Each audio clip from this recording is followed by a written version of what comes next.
calm down before you stress up the groove. The energy a little different when the blessings accrue. Hey, who you talking to? Just know I ain't no regular fool. Could be anything. Biosa Remix por Solex TV. Like I'm on my tiptoes, baby. You think a little too small. I got big goals, baby. Hey, where the money at? Look like... Bienvenidos a su programa favorito de los favoritos, La Diosa Davis. Hoy tenemos un programa dedicado a las 12 tablas, capítulo 1. Veremos la tabla 1, la 2, la 3, la 4, las 12 tablas. No la de tabla tu mamá, no la tabla de multiplicar, no la tabla periódica de los elementos o la tabla rítmica, las 12 tablas, la ley romana, que incluía por primera vez a patricios y a plebeyos. ¡Ay, caramba! Salió volando la hoja asesina.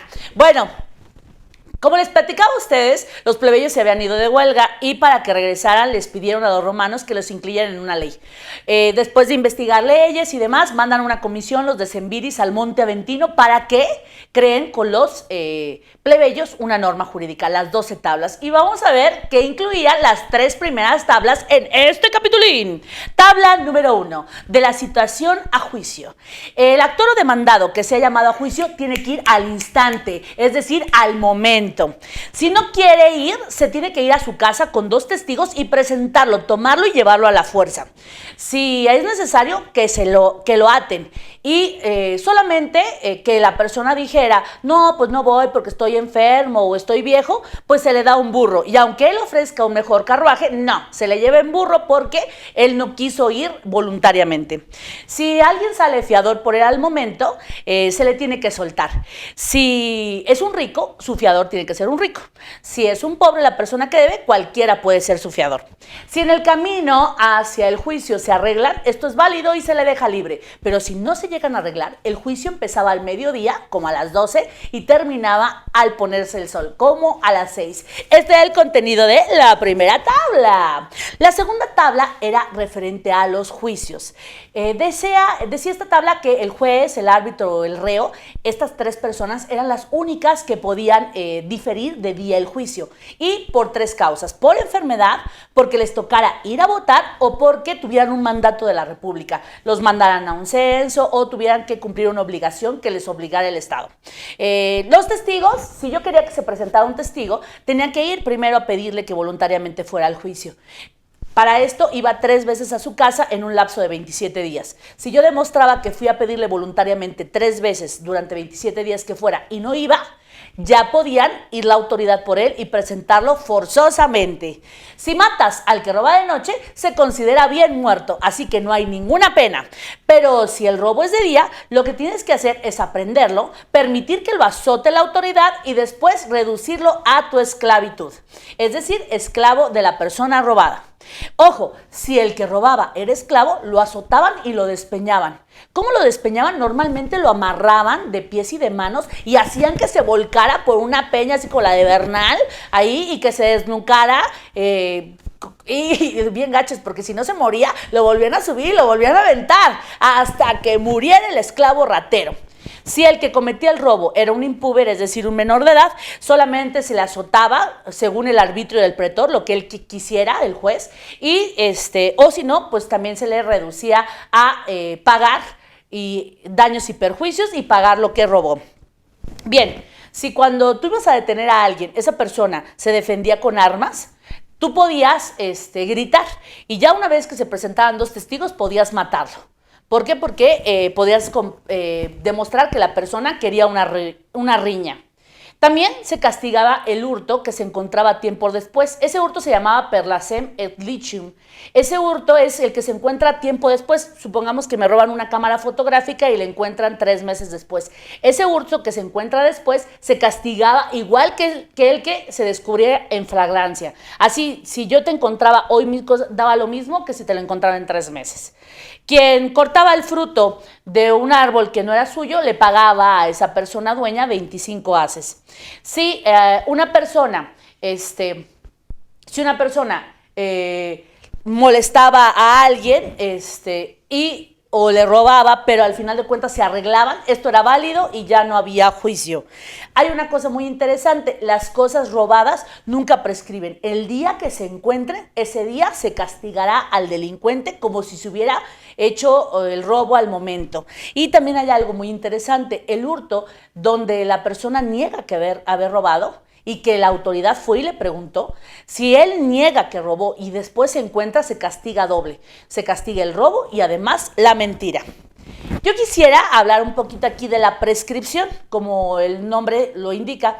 La prescripción es la pérdida de un derecho. Es una palabra polisémica, que quiere decir perder un derecho por el paso del tiempo, o también existe en el derecho civil la prescripción positiva y negativa, que es adjudicarse un bien positivamente por estar viviendo en él durante 5 años seguidos sin que haya molestia, o negativamente cuando te están molestando el dueño pero tú aún así no te sales, se le llama prescripción negativa por vivir en el bien inmueble 10 años consecutivamente. Y nos vamos a la última tabla que veremos el día de hoy, la tabla número 3, que se llama la tabla de los créditos.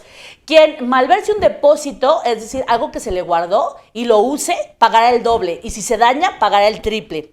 Por cada 100 haces que un patricio prestaba, podía cobrar una onza mensual.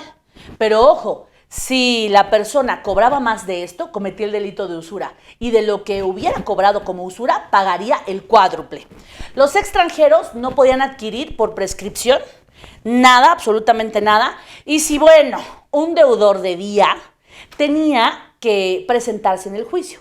Ahí podía pedir plazo, dame 30 días para pagarte.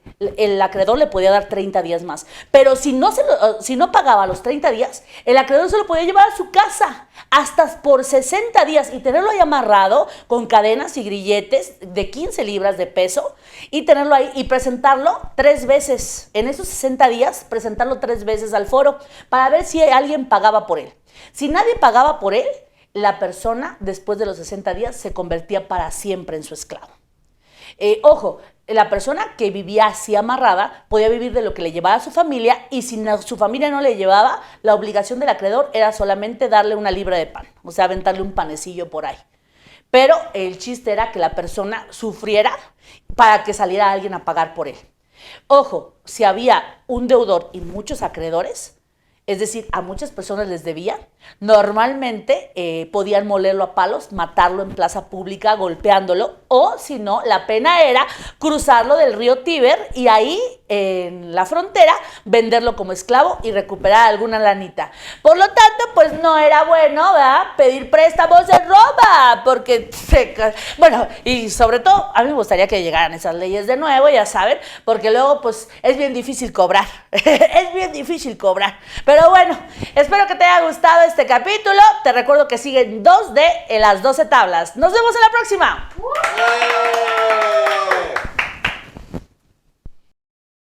Justicia, día a día.